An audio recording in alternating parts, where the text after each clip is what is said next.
about ARWYN's journey. And one of the most powerful things, I think I've watched it twice, and I don't remember which video it was, particularly this one that struck me.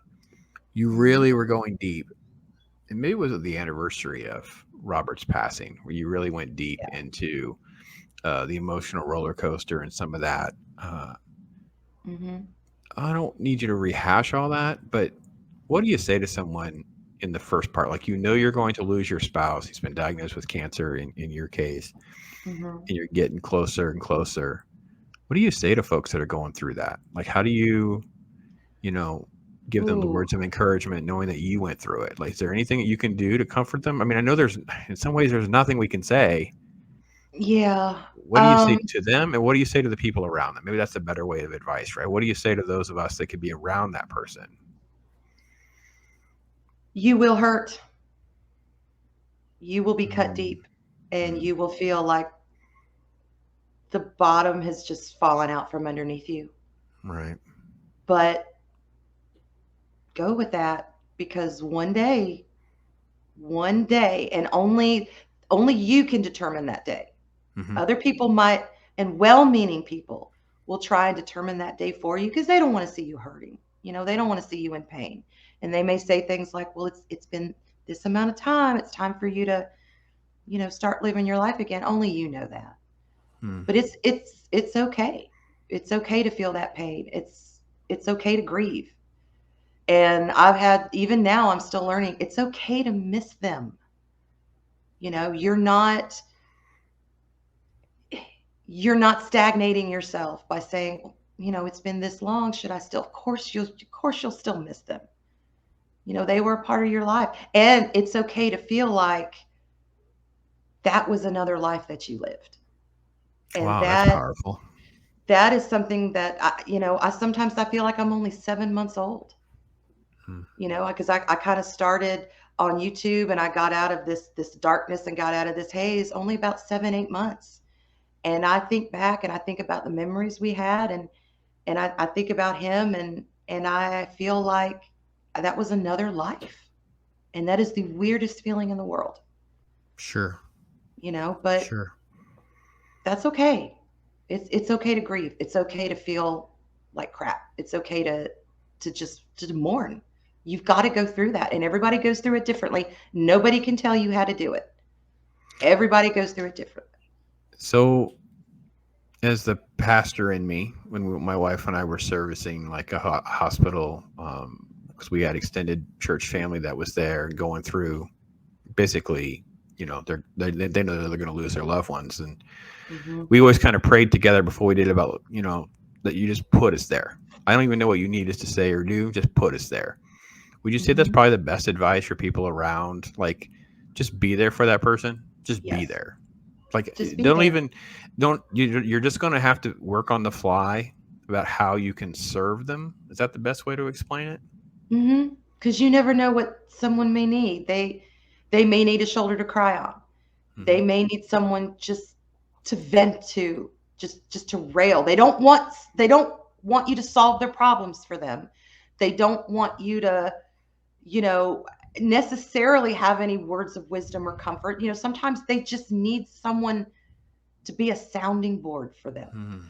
Yeah. And we all want to help people. We all want to give them words of wisdom. We all want to, calm them, whatever it is. Sometimes they just want to be heard, and they Right. just want to know they're not alone. And that's hard for us on the other side to do that, because you want to comfort people, and you want to say it'll be okay, and you want to say, just let them set that tone, let them Right. set that course. Agent And Atwood agrees and says, as someone dealing with depression, I agree 100%. yeah, And, we'll be thinking about you, what you're going through there, Atwood. yeah, And as men, we go into almost every problem with a wrench, right? We're like, I'm here to fix it. yeah, And in this situation, there is no fixing it. This is like the helplessness part. And it creates so much sort of frustration and anxiety in relationships, like, so for yeah, instance, not to minimize your husband's passing, but let's say it was, your mom or your dad, right? So then you have a spouse. You're like, I don't know what to say or do. And reality is a lot of times you don't have to say or do anything. You're there just to try to fill the gap of whatever that person needs in that moment. And that's what it sounds like you were going through and looking for. I think the hardest thing, losing him, besides the obvious losing him, Mm-hmm. is at the end of the day, no matter what anybody says, no matter what comfort they try to give, you're alone and you've got to go through it by yourself. Yeah. And that I remember that first night, after he was taken to the funeral home and everyone was informed, and my parents had to go home, and my kids were in their rooms. I remember laying in that bed all by myself thinking, my life will never be the same, and I alone have got to get through this grief. Mm. I didn't do a very good job of it for the first year and a half. I Right. didn't. Right. But yeah, at the end of the day, it's up to you. You have to process it. Nobody can do it for you. No amount of comforting words can do it for you. No amount of shoulders can do it for you. You just have to dig deep at some point when you're ready and find that grit and do it. And that's Is hard. it, because I know I've told people, I said, how about we start with just today, just tomorrow, like one day and 2 days. Like, it's Yeah. like, it doesn't matter what it is. I mean, I know it sounds a frivolous comparison, but let's just put it at one end of the spectrum. With something like we're talking about, the loss of a spouse, something like that, Yeah. to, as two YouTubers, our YouTube channel is going terrible. No one shows up. No one does this, whatever's, I've gone through demonetization. Like it's devastating emotionally, right? These roller coaster rides sometimes. Yeah. I always keep I telling people, I try to tell myself, the world just keeps spinning.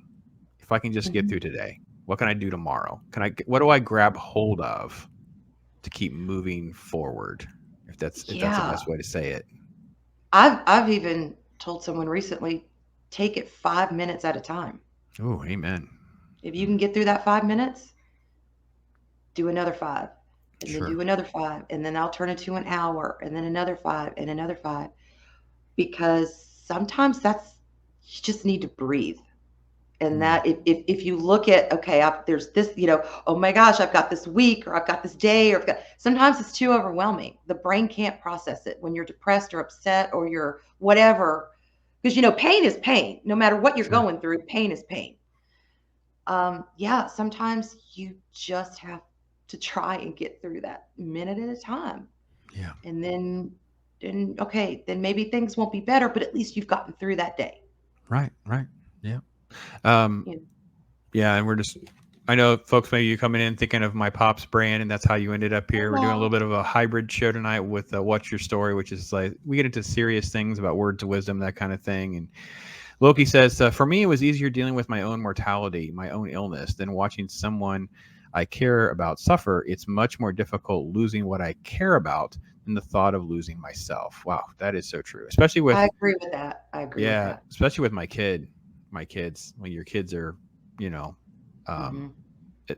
I don't know how many times this happened for you, but when they had to have surgery, and it's like literally like you're leaving your kid, and you're abandoning your kid into a situation where they could lose their life, and it's minimal Mhm. chances that may be. That's what exactly goes through your head instantly. Yeah. Is You'd the worst. rather something happen to you than happen to Absolutely. someone you care about. Hmm. Yeah, oh yeah, I agree with that. And I think you can because you can process things, and you have more control over the way you react than seeing that to happen to somebody else. You have Sure. no control over that. Like with my husband's cancer. I Mm, mean, he didn't have control over it, but at least for a while he had a really good attitude about it, and that helped give me a good attitude because I couldn't do a thing about it. right. So yeah, I totally agree with that.